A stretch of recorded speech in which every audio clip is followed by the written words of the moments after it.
Hello everyone, good afternoon sir. My name is Markiron Biaban.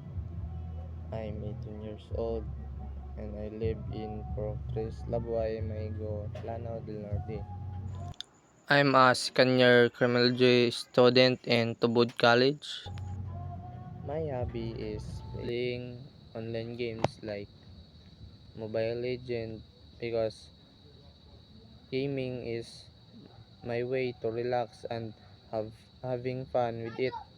Sometimes I spend my free time playing games online with my friends, and it's the way I connect with my friends. Gaming means to me a lot. And also, I'm a pet lover and I have a two pet cat and dog. Dudong is named and Milo is a dog. They can